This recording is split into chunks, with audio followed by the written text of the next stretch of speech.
Steve, good afternoon. Welcome back to Friday at 4 on the Q.A.C. Team Podcast. How are you, buddy? I'm doing well. How are you, Charles? Hanging in there. I'm coming What's up? to you from Ellicott City, Maryland. Nice. We're on the Nice. road Jealous. today. I'm What you sorry. got for me today? What do I got for you today? So, this idea was given to me by an amazing person, so I figured I'd run with it. Hey, great. I don't want to say, but that amazing person was you. So, okay, but let's get by that. Well, Um, thank you, sir. my pleasure. So, what we were kind of thinking about is we all do things all year long. Sometimes it's the same things, and sometimes it's different things. I live in New York, so the seasons change. They may be hot all the time in Arizona and in Las Vegas and California, but in New York, the seasons change. And based on that, we do different activities. And sometimes those activities could be a little more risky than others. Mm. So in the nice weather, if you're adventurous, which I'm not, Mm. maybe you skydive, maybe you do something different in the winter. But what it really comes down to is what are you doing to protect yourself? Yeah. Now, you could skydive and have four backup parachutes. I don't know what it is. I've never done that before, but I know you have at least one backup. That I do know. But in the unforeseen situation that those both of those parachutes don't open, if somebody's skydiving with you, maybe they can somehow whatever they do to catch up to you on the way down, catch you, their parachute opens and you're safe. You can tell I'm way out of my range here. But You and me what both. I'm sorry? You and me both. I don't know anything I have about it. no clue. I'm not gonna skydive. No, I'm good. I'm not either.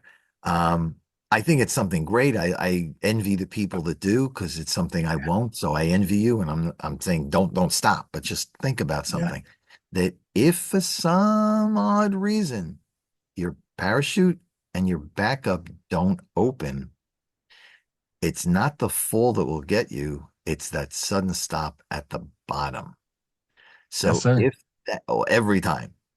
So if that happens, how do you protect your loved ones, your family, your kids, your parents, your whoever, who do you want to donate to a charity or whatever you want to do? How do you Yeah. provide financially for that?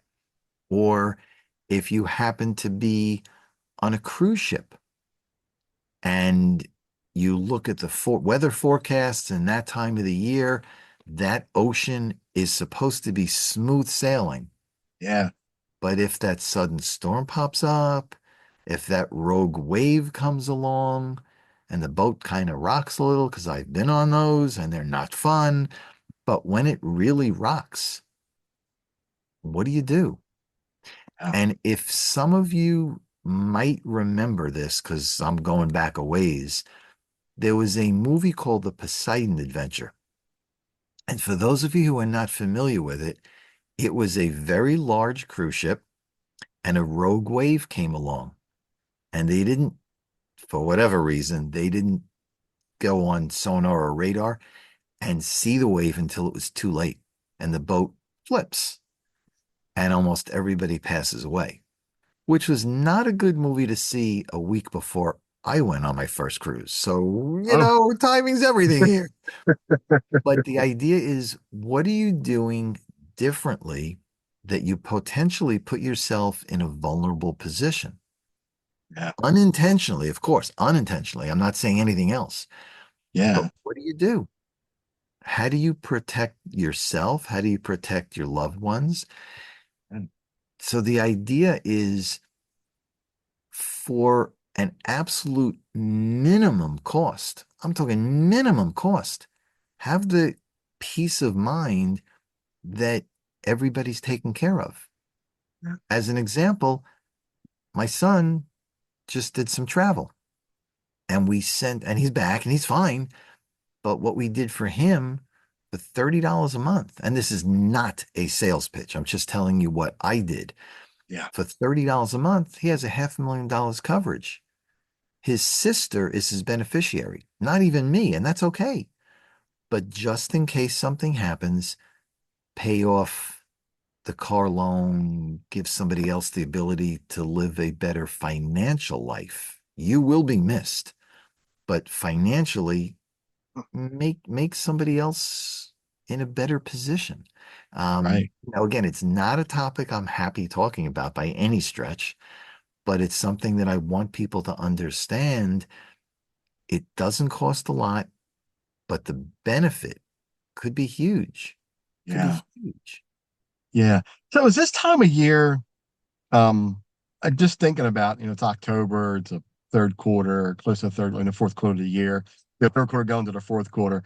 Is this like some different time of year to start looking at these kind of things, or is there I'm just trying to figure out, is there some, Yeah. like this time of year, is there some time they really should be thinking about things, or is that any time of the year is usually pretty good? So the answer to that really is yes. And I know you asked several questions, but the answer is yes. So again, I'll go back to the fact that I'm in New York. And when it gets really bad and those winter storms come in, New York, Boston, up north on the East Coast, Uh, and there's a ton of snow out there, the first thing you hear from all the news stations, the weather stations everywhere, be careful of shoveling snow and getting a heart attack. yeah, that's a big So thing. in that case, Yeah. I'm sorry, I said, yeah, it's a and big it's thing. reality. Yeah. Um, if you're no matter where you live, if you have the hot summers and you mow your own lawn, even with an electric or a gas powered lawnmower, the potential for being out in the sun is a stroke from the Yeah. heat. So again, I'm not saying you shouldn't do this, but to answer your question, the time to think about this is all the time Yeah. because we never know what's going to happen when. Yeah. And, you want to be protected. And again, non sales pitch, but the earlier you are, the less it costs. And depending on what you do, you could potentially be done paying, but still be covered in a very short number of years. So it makes sense to do something, put it on the back shelf, and have peace of mind. And Yeah. that's what we tell everybody to do. Yeah. Yeah. I wasn't sure if they're like early on in the year, later in the year, if there were specific times that you should sign up for things or look at coverage. And I, like you said, right, any time of the year is a good time of year to Any really time of the year is look at the good. coverage, right? Yeah. So I'll go a step further because as you were asking the question, I was thinking about this too. A good time, and some people say yes, some people say no, but a great time when a child is born, a Uh, month after the child is born, when they're young, when they're healthy, when it's the cheapest it's ever going to be, get something that will be paid up for in 5, 10, 15, 20 years. It carries through their life and it's done being paid for. That's the best kind of thing that you can possibly have. yeah. Some people say, I don't want to insure my baby. It may be a bad omen. Well, here's something that I learned. Whether you have a policy or not on a child has zero bearing on what happens to that child. Zero. That is the truth. But what you have is the protection. Because here's the harsh reality most people don't have coverage Yeah. on them, their partner, their kids, their parents. So what happens is when a loved one does graduate life, more and more I'm seeing GoFundMe pages but the average GoFundMe page only generates about $2,400. Now, again, where you live, things are different, but here in New York area, an inexpensive funeral is 10 grand. Yeah. So if you're getting We're about that 2,400, as well. Yeah, it's about 10 to 20,000. yeah, Yeah, yeah. absolutely. Yeah. And I'm sure I'm low on my numbers. Yeah. Um, but so in fact, I was in a networking meeting this morning and I made the statement as an example. If you have a GoFundMe page, number one, you're telling everybody that you can't afford to take care of a loved one that just passed away. Yeah. Do you really want the world to know that? Yeah. Not only that, but if you're only getting on average 2,400 and it's costing you, again, in the New York area, 10 grand, which is low, where do you get the difference? Yeah. And then if it is somebody who is an income earner, now you're dealing with the loss of income. Yeah. So doesn't it make sense to have something inexpensive that will protect you to allow you to maintain your existing lifestyle? Stay in the house, pay the credit cards, pay the auto loans, put the kids to college. It just makes sense. Yeah. And if you don't need it, it's still there in the future. Correct. Correct. It's Yeah. still there in the future. Depending Yeah. on the type, it could build cash so you can use it for later, which is tax free. Yeah. So why not? Yep. Absolutely. Yeah. Brilliant. Brilliant. That's why I wanted to ask that question, because I wasn't sure if, there's a specific time of year that you should dust off the policies, spring Yep. cleaning and winter cleaning, and are there Mhm. things to do ahead of Right. time to prepare? I don't know. So yeah, so I'll give you another one. Somebody who buys a house. Okay, so I believe when you buy a house and if you take a mortgage, you need coverage to protect for fire and flood. And that's through the bank, through the mortgage company, whoever you're getting it through to protect them because they gave you the loan. Yeah, But it goes back to the same thing of how does the surviving partner or family continue to live? Pay yeah, the taxes, pay the food, pay. right.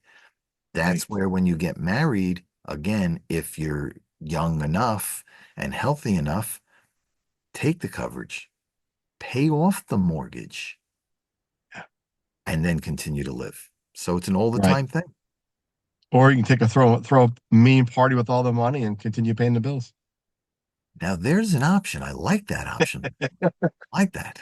Have a A party. going away party. Sayonara. Celebrate. So I'm not big on this type of stuff, but from what I've heard, the Irish are very big on big parties to celebrate the life of the person that just graduated life, that just passed away. And I Yeah, think that's great because you want to remember the good things, not that they were sick. yeah, So in that case, yeah, take some of the money, have a party, remember them in yeah, a positive way. yeah. And something I want to mention. I don't know if we talked about this or not in all of our episodes, but Mhm. I always, and I talk to a lot of people about this, that date on your birth and your death Mhm. actually mean nothing. What Correct. means the most is that little dash in between.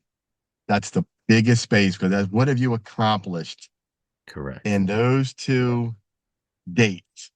How much have you done? What impact have you made, right? I think that's brilliant. And Huge. here's something that I had heard a while back, and I just remembered it now based on your comment. If you were to sit down and write your own eulogy, what would it say? Uh, What did you accomplish in your life? How many people did you help? Your yeah, your partner, your kids, your parents, and that's great. That should be.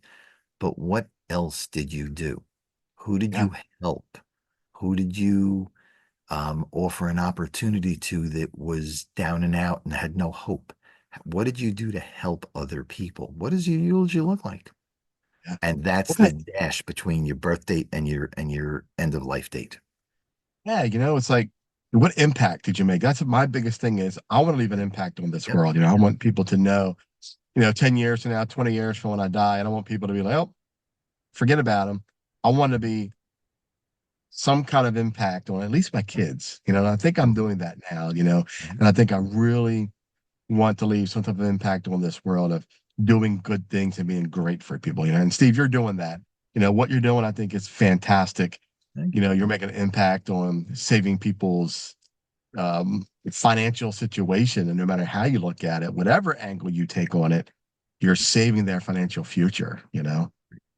So one of the things we ask people, what do you want your legacy to be? Yeah. Financially, what do you want your legacy to be? Do you want it to be, oh, Steve left his family in a lurch. They left the mortgage, they left the car loans, they left whatever debt.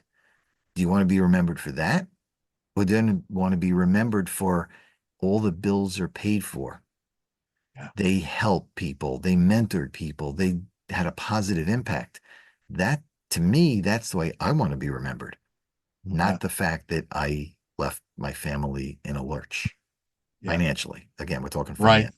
Yeah. You spend weeks and months digging through everything, trying to sort it out, figure out what's going to get paid, what's not, what are the creditors going to do, who they coming after, because a lot of people don't realize the creditors will come after you if you are a living member of your whoever passed away. They will try.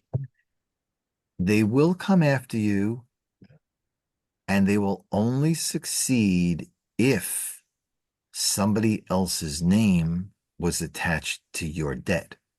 Yeah. So the example I give you, and it's a great point, the example I give you is when my mother-in-law passed away many years ago, she had, for whatever, she had very high outstanding credit card balances. But all those credit cards were in her name only. When she passed away, the credit card companies went after my wife. And all we had to do was send in a copy of the death certificate that said, she passed. My name's not on the credit card applications anywhere. I don't have signatory. I don't have anything. Basically, take a hike. Because Yep. if you continue to hassle me, the next call I make is to my attorney. Got it. But if her name was attached to those cards, yes, they would have come after my wife, no Yeah. doubt. And they would have a right to do that. Sure. So the moral of that story is if you have debt, keep it in your name only. That's Your the name moral of that won't. story. That's Okay. right. That is so true. Yeah. Yeah. Good stuff. Yeah. So that's kind of my words of wisdom for the day. Um, Very good stuff. Good protect stuff for this yourself. time of year. Yeah. Protect yourself. Protect Yeah. yourself at all times, just like a boxer. Yeah. Right. Like a You boxer. know, protect yourself at Muhammad all Ali, times. what was he? And so, Duck and roll. What was it? I forget what phrase he used. Um, yeah. but Fly like a Bob butterfly, Ali, sting like a bee. there you go. He Yeah. was one of the best boxers ever, Muhammad Yes, he Ali. was. Yes, he was. Yeah. Steve, good stuff, man. Again, Yeah. thanks. No, A pleasure absolutely. coming on the Friday at 4 podcast because It's Friday at 4 somewhere, or it's it's it's somewhere at it's 4 4 something. o'clock However, you somewhere. tell me how that phrase goes. You're better at that than I am. It's 4 o'clock somewhere. All right. I like the way you said it better. Thank you. Okay. Awesome. As you can Steve. see, we're having tons of fun here. So, okay. Oh, absolutely. I Yeah. love it. Now I know you're going to be absent next Friday, so Right. I'm hoping to have a special guest on next Oh, week. So good. hopefully I got that covered, and we'll see how it goes. I'm excited, but you Perfect. will be Good. missed next Thank week. you. Yeah, I And will miss it. So trust me, I will be missing it. So yeah, yeah. So we'll have to see what we come up with and see what our special guest has to talk about. And good so stuff. I'm sure it'll be yeah, good. Tune yeah. in. Tune in for the special guest. Special guest. Yep.